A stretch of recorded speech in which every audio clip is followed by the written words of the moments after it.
આપણે છે ને સવારમાં જો ગાયોને લઈ આવ્યા અને આ ગાયને આપણે કમ્યુનિશન છે ખાલી 10 દિવસની વાર છે હવે વિયાવાની.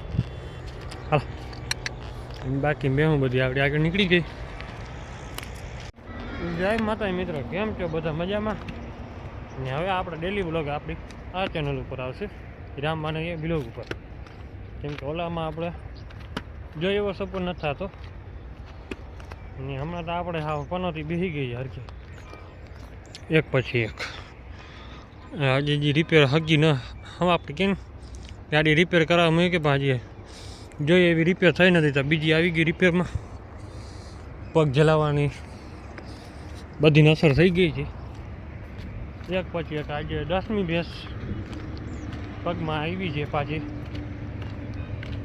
શું રોગ છે ને કંઈ ખબર નથી પડતી, તાવ આવી જાય છે ને પગ જલાઈ જાય. બાકીની બેહું બધી આપણે આગળ નીકળી ગઈ અને આપણે હાંકવા આવ્યા તો ઓલીને કાંઈ જોઈ લઈ કેમ કે વળી રોડ ચડી જાય. તો અત્યારે છે ને આપણે બધી બેહું ચક્રું મરાવી છે, ઘડીક વાર ટાઈમ પાસ કરી, કેમ કે બાકી તો છે નહીં કાંઈ ટાઈમ પાસ કરવા જેવું. ને 2 થી 3 બેહું આપણે ઘરે મૂકી દીધી છે, 1-2 ધરાથી આવી ગયા છે ભેગા. તો હવે એ તમને દેખાડું કઈ કઈ પાછી. આજે રાત્રે બીમાર પડી એક છે એમાં ગોરી કાલની થોડી નમાણી લઈ ગઈ એટલે આપણે અનુભવ થઈ ગયો ભાઈ છે નમાણી એટલે અસર થઈ ગઈ છે. અને ભાઈબંધ તો આ ગરમીમાં આવી ગઈ છે ખડેલી, જોકે હજી પાડાને 3 દી તો ઘરે બાંધ્યો તો હજી છોડ્યો તો હજી પાછો ઉડવાનું કરે છે. અને બીજી એક આપણે આ ગોટીઓ માંદી પડી હતી, હજી ઓલી બાઈ બેસી ગઈ છે. હવે પછી વધતું જાય છે શું છે ને ખબર નથી પડતી. આપણી મોટી ચાંદરી એ પણ કે ધીરે ધીરે આ જલાઈ ગઈ છે. વારા ફરતી બધીને અહીંયા ઊભી છે, જો કે હમણાં બેઠી હતી ઊભી થઈ ગઈ ને અડધા જ આપણે અંદર ચરે છે. ને કહે છે ડૉક્ટર એક સાહેબ આપણે કહી ગયા હતા કે ખરવાની અસર હોય ને એવું થઈ શકે, તો આપણે આમાં ખરવો છે જ નહીં. એનું કારણ એક જ ખરવો હોય ને તો આવો ન થાય. ખરવામાં ચાંદા પડી જાય છે, જોકે આમાં ચાંદાની અસર છે જ નહીં કાંઈ. ખાલી પગ જલાઈ જાય, દૂધ બારી જાય ને ખાવાનું ઓછું રાખે ને બેઠી વધારે દે. આને આપણે એ અસર થઈ છે. એ આ શિંગડા પડ્યા છે ને એ આપણા લગભગ હોય ને તો રાધાના બાપના છે. એ આપણે રાધા અહીંયા ખૂટી ફેરી હતી એ ખૂટના છે. પાકી ખબર નથી આપણે, બાકી તો કેમ કે આ મરી ગયો પછી આપણે બીજી દી જોવા આવ્યા હતા.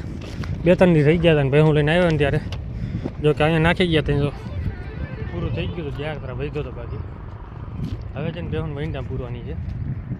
વૈંડામ છે નહીં બહુ ખડો હવે, પણ ઘડીક વાર શું છે કે વૈંડામાં જાય ને એટલે ટાઈમપાસ કરી શકીએ ઘડીક, પછી વિચારીએ. તો આજ તો આપણે ઘરે વહેલી લઈ જાવી છે. આજે વળી પાછા આજ ડૉક્ટર બોલાવવા જો હે.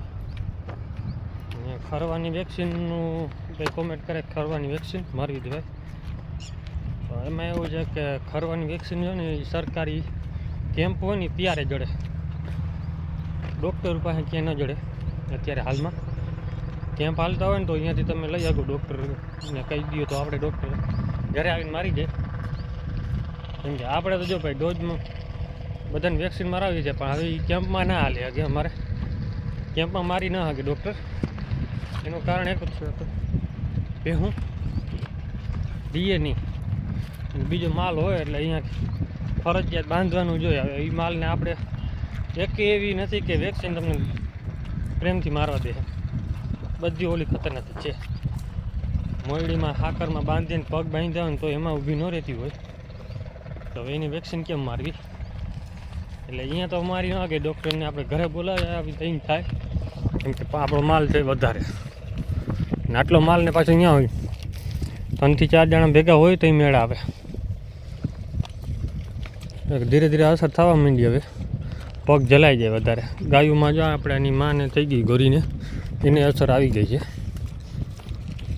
હવે એને બધી નોખી કરવી છે.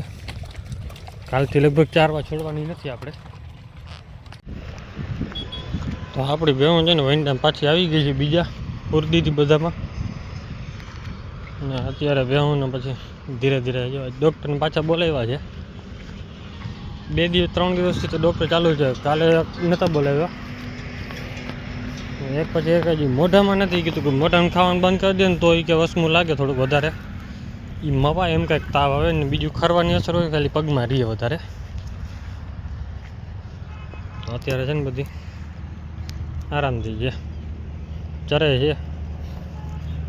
પગ મોકરો કરે ને એટલા માટે જ લઈ આવી છે.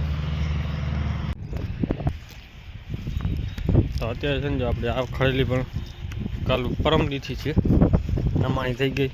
આને નમાણી થઈ ગઈ છે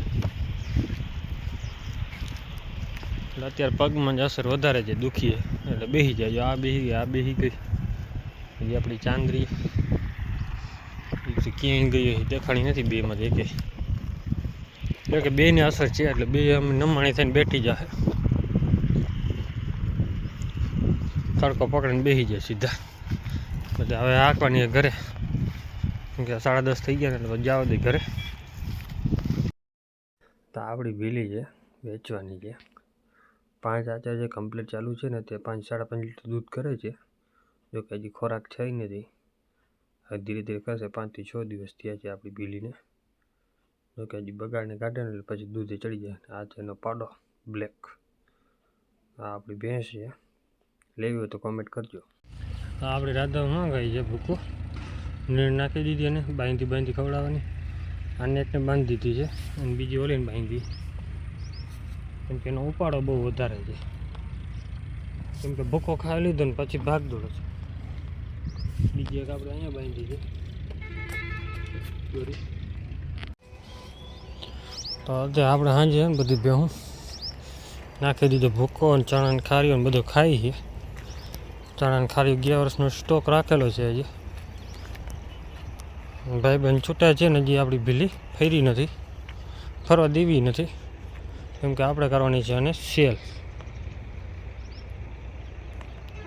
તો આજકાલમાં જો હરખી કિંમતવાળો આવી જાય તો દઈ દેવાની છે.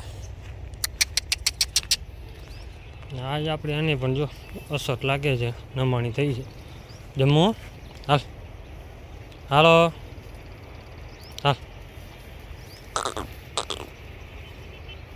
ધીરે ધીરે નમાણી થતી જાય છે. જો કે વ્યાવ ઉપર થઈ ગયા છે ને એના હિસાબે હોય કે ઓમ હોય. એક તો પાણીમાં પૂછી છે મોટી, તો મોટી ભીલી પણ વેચવાની છે આપણે.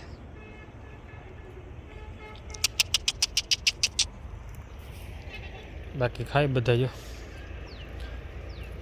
ગોરીને કેમ બાંધવી જ પડે, રાધાને બાંધવી જ પડે ફરજિયાત, તો બાંધી છે.